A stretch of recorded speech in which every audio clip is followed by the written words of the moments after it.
Welcome to the Insights on Internships from Professor Jones podcast, or IOI for short.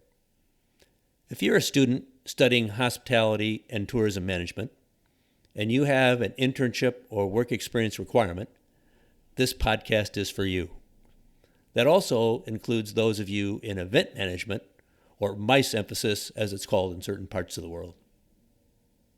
It's my objective to pass along the knowledge I've gained in nearly 50 years in the hospitality field. As an industry professional, I hired and managed interns. As a faculty member, I supervised students in their internships and oversaw internship courses. As an academic administrator, I developed curriculum that incorporated internships and work experience. Most recently, I've been working part-time at the front desk of a local hotel, the Seacrest Oceanfront Hotel in Pismo Beach, California. So I've experienced every aspect of the process. Each episode will typically be less than 15 minutes long. The topics will cover the entire range from determining the type of internship you want, through the actual internship experience, and finally the reflection afterwards on what you've learned and how to connect it to your future career ambitions. The topic of this IOI episode is revenue management.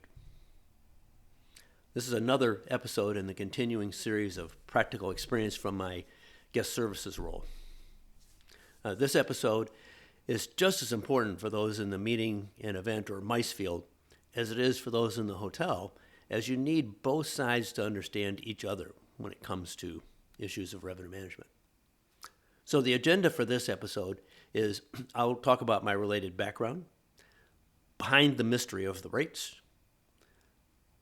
a little bit about before revenue management, then the basic philosophy behind revenue management, the key concepts of distribution channels, dynamic pricing, and ingredients for establishing rates. Talk a little bit about terminology to learn, and then I'm going to give you some questions to ask your employer as you go through your orientation towards revenue management and understanding it. And then finally, I'll wrap up with where we're moving, which is towards revenue optimization. So as far as my background is concerned, I first became involved in the early 1980s as director of sales of the Chicago Marriott. I co-created the first rate and oversell management system that set the rates and determined occupancy affected by our citywide conventions that Marriott had ever had. In my Shangri-La days later on, I led the transition to making our rates and our corporate rates available online to corporate travel agents, expanding our distribution network, if you will. And I've been involved in rate strategy, particularly for group business, throughout my entire career. So let's start by talking about the behind the mystery of rates.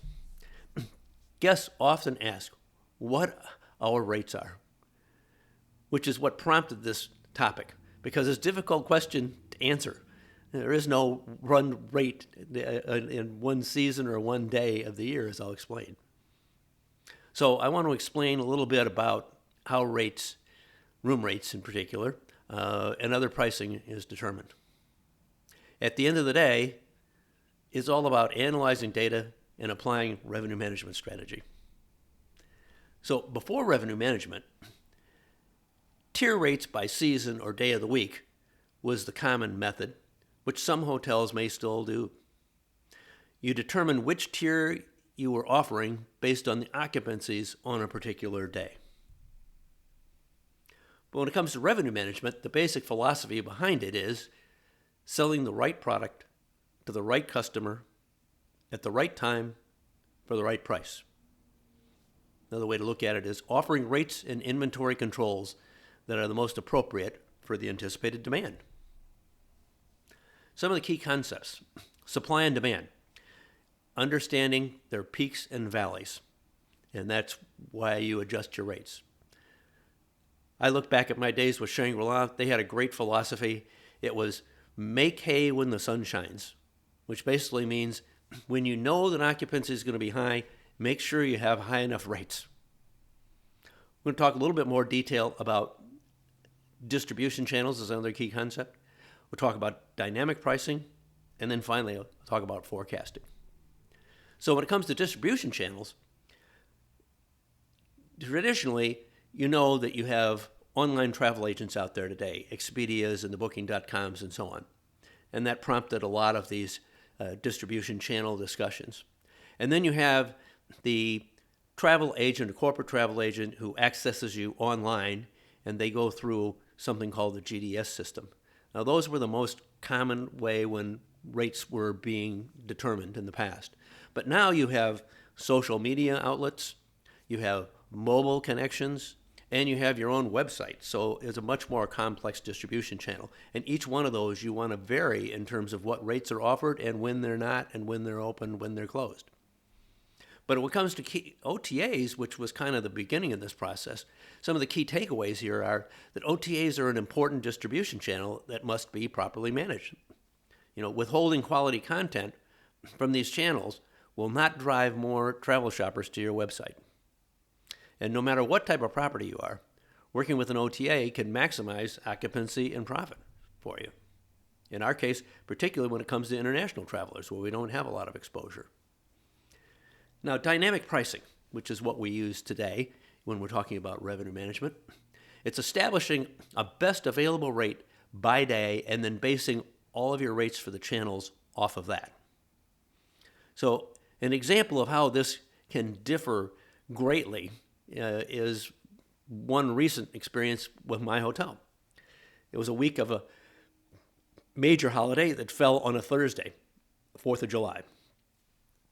The same room type, our Ocean View King room, our most common room. Here are the rates if you were to book it on any one of these days.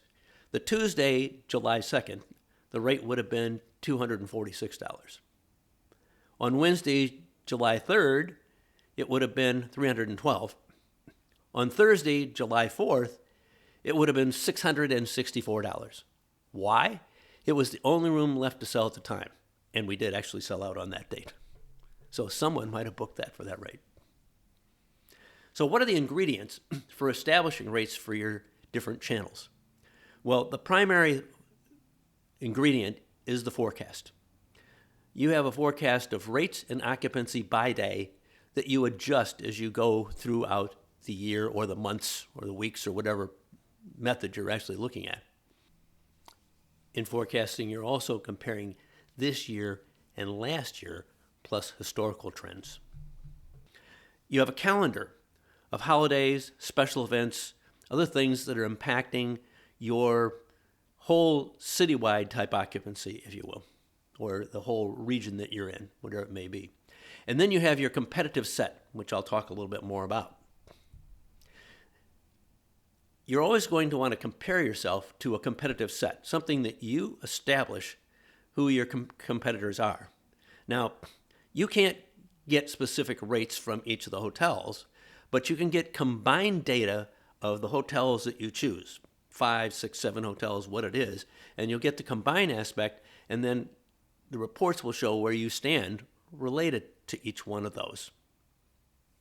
Smith Travel Research, or STR as it's known today, and their STAR reports are commonly subscribed to, that you track where you stand in occupancy, average rate, and RevPAR, which is revenue per available room, a key ingredient to look at between where you stand and your competitors. So today in our hotel, we also use an extremely sophisticated tools to track you, how you stand with your competitors. We use something called Lighthouse, which I'll mention again later. Now, when it comes to terminology, there's some unique terminology to understanding revenue management. I'm just going to give you some basic definitions. You should ask what your particular management, how they define them. The first is rate parity, where all online rates are the same. And as I mentioned, we use Lighthouse to kind of show us comparisons even of other hotels and their data from OTAs in terms of where rates are so that we can see where we stand with them. Booking window, the time frame in which a segment makes its booking decision. Traditionally, groups tend to be longer booking windows than leisure travelers, for example. Compression, a big factor, demand over supply on a particular day. And we're talking here about your region, your area, your city, wherever you may be. When things are very busy, the city is more compressed. In other words, demand is very high. Pace is another concept, the rate at which you're getting bookings. And you compare that to the booking window, if you will, and are you ahead or behind or where are you? And then you look at your pickup, what's the amount of bookings that you have over a certain time frame? So those are some of the basic key concepts. Now, I said I was going to give you some questions to ask your employers, and I think these are important because understanding revenue management is unique to each individual hotel. So let's talk first about some questions you could ask about understanding the basics. First, what factors does our hotel consider when setting room rates? Another question might be, how do we use historical data to forecast demand? When it comes to strategy and tools, ask what revenue management systems or tools do we use? You can also ask, how do you monitor competitor rates and adjust our pricing strategy? When it comes to market and demand, ask, how do seasonal rate trends affect our pricing strategy? In resorts, it's pretty dramatic sometimes. How do we balance between occupancy and average rate? It's always a trade-off. And then ask, how important is the RevPAR measurement to your hotel? Because it does vary. Operational insight questions. How does our hotel manage overbooking situations? Another question, what role does market segmentation, or the distribution channels, if you will, play in our pricing decisions? And then I'd ask a question regarding meeting and events. I'd ask, why is revenue management important to the meeting and event organizer? Now, I'm talking about asking your hotel that question, but if you're working for a meeting and event, ask them how important revenue management of that hotel is to them.